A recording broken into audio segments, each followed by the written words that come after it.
project about being a mom. Because as I shared with all of you, I have two sons. I have two stepsons. I'm really basically talking about my sons because my stepsons came into my life when they were already grown, and to me, I embraced them and welcomed them to my life, but they are a product of their mom. So that was their work, her work, and she did a great job. So I'm going to talk mostly about my guys.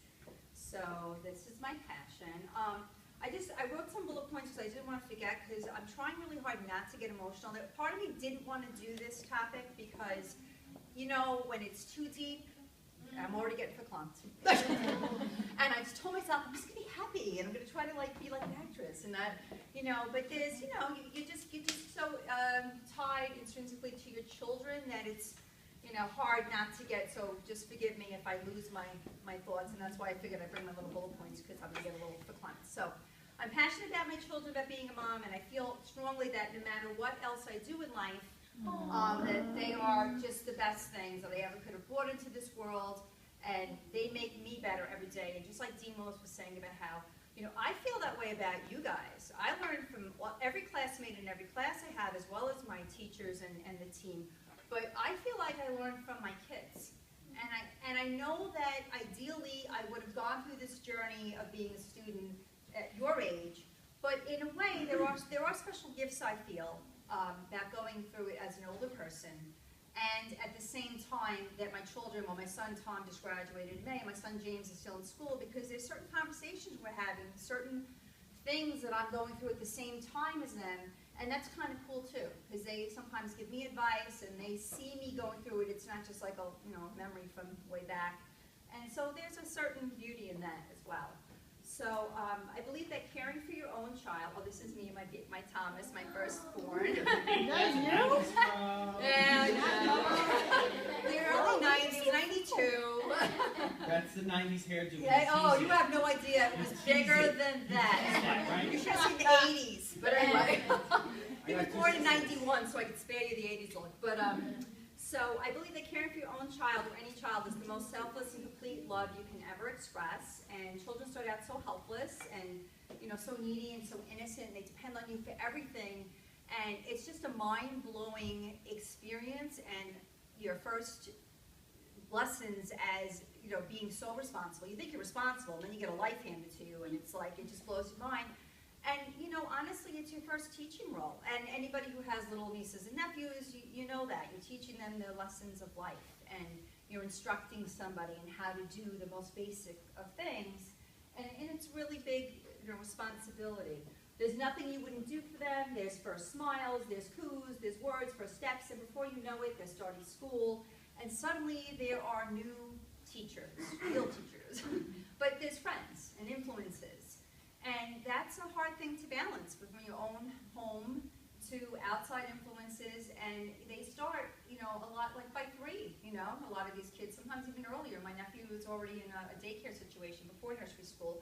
They start having to navigate through a classroom environment and dealing with, you know, other kids and what's right and what's wrong. And it has to be the scariest, hardest thing. Talk about wearing your heart on your sleeve. Try putting a child out into the world and saying, you know, get through the day and come home and ask, you know, how was your day? And hear that somebody else hit them in the face with a block or something, which happens.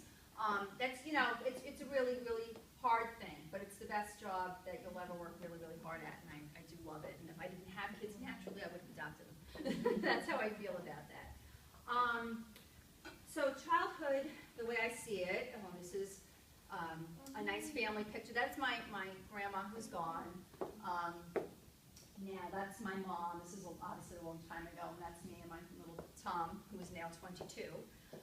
So childhood, I feel, is a war of lessons and play dates and refereeing and skill building and patching knees and building confidence and building communication and all those other skills that you need to learn just to get on in life. I have, like I said, a 22-year-old and a 19-year-old, so I could go on and on and on about every little story. So I thought I'd just kind of just give an overview of how I'm feeling about this. So, you know, you've nurtured this child, you send them out to the world, and honestly, growing pains don't just happen to children, they happen to parents. It's very hard to watch your kids go through certain things. It's very hard to learn how to let go and let them go through certain things, which we all know, and we're learning this even as, you know, student teaching. You have to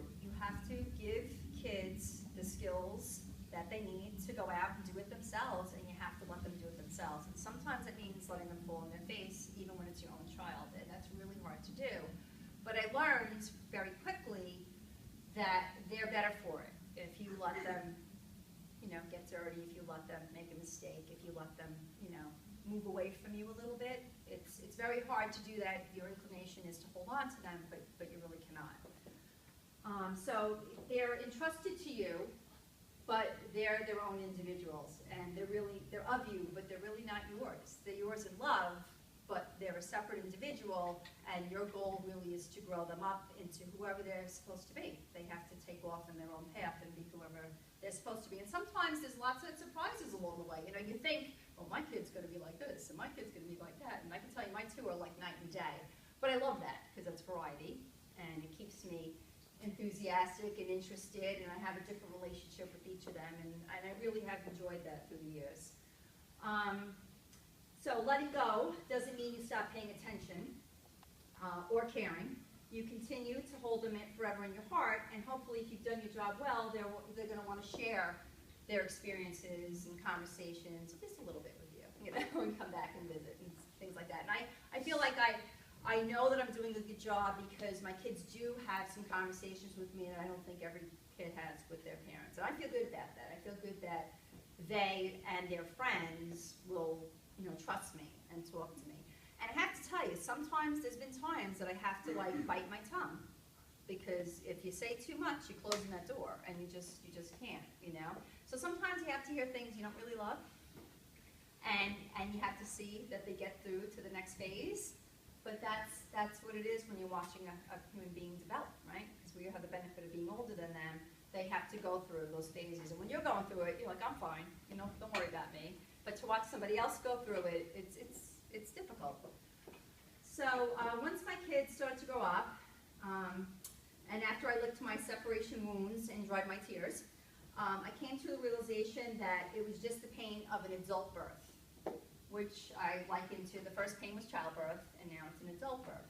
And I had to just accept that holding on too tight was going to do more harm than good. My older son, Tom, used to look at me and go like this. Wow. That was his code for cut the apron strings.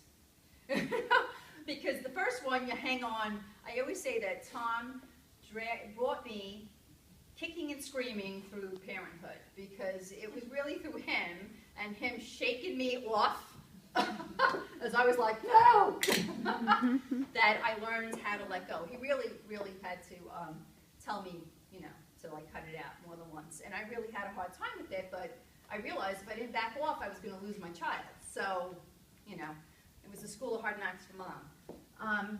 So witnessing my children's growth has left me in awe many times of how unique and beautiful each is, and how wise God, or whatever you believe in, is. It's a miracle to see these lives unfold. It's a miracle to see my boys are young men now. And you know what? I have every confidence in them that they can handle themselves, that they're great human beings, that they're already doing good in this world, and they're going to have good lives. And I don't stay up at night anymore freaked out when they're out, as I did in the beginning. I really don't, because this is my job. My job is to set them free into this world, and at the end of the day, I can rest, or I can go to sleep, or God forbid I can die down the line, knowing that these are people that can take care of themselves, and that's the ultimate goal, I believe, of parenthood. So ultimately, I wrote a bullet point, ultimately your job as a parent is to teach your children to become all they can be on their own without needing you. And that's hard. That's really hard, because that's not how it starts. It's a total 360 from how you think of it when that child is growing in your womb, but really that's the truth of it, And hopefully you have a good relationship, that you build the adult parent-child or parent-friend and child relationship. So having truly raised capable and independent people, I feel, is my greatest accomplishment, and that's what ultimately fills the holes that I felt when they kind of started to move away from me. So I feel that also having young men that are capable and I'm proud of, this is a little picture of, that's actually Tom, my oldest son there. That's my ex-husband, Chatterhead. And, otherwise known as John. And that's my baby James. He was good for something. I got great kids. These are my cutie pies when they were little. That's Tom, the bigger one, and James. And yeah, I feel that because I did a good job, and just the way everybody's life unfolds a certain way, I feel that my job was to have them. I had them when I was 23 when I had my first son, and 26 when I had my second son. And that doesn't work for everybody, but it worked for me.